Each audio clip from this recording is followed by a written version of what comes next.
we're solving problem 12 from the AMC 10B from 2020.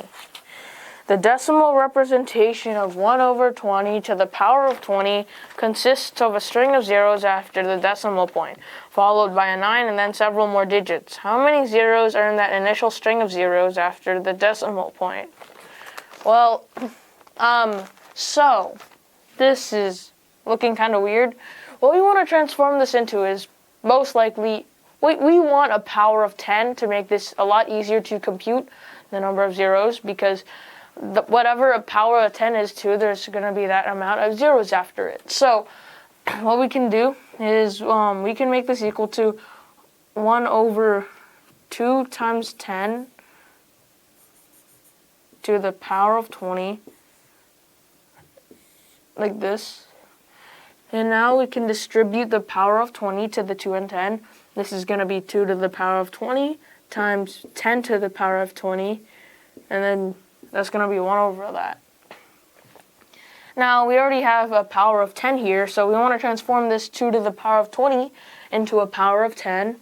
So how can we do this? So this is going to be 2 to the power of 10 squared, because that's like the highest possible power of 2 that I'm going to compute, and then we can square it times 10 to the power of 20.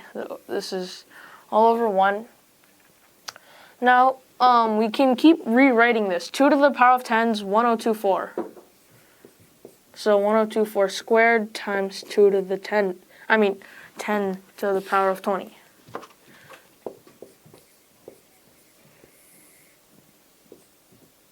Okay, now here's where things start to get tricky. 1024, we want it in powers of 10, but it's clearly not. So the closest power of 10 is going to be 1000, or 10 cubed. 10 cubed squared is 10 to the power of 6. So this is going to be about 10 to the power of 6 times 10 to the power of 20. And then you have to do 1 over that. Now this is going to be equal to 10 to the power of 26, 1 over 10 to the power of 26. And we see here that there's 26 zeros after this 1 for this power of 10.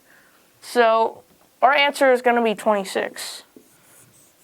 Even though this is not exactly this, it's close enough to know that this is going to be smaller, but this is like good enough to know that there's 26 zeros and that there's going to be 26 zeros before this 1.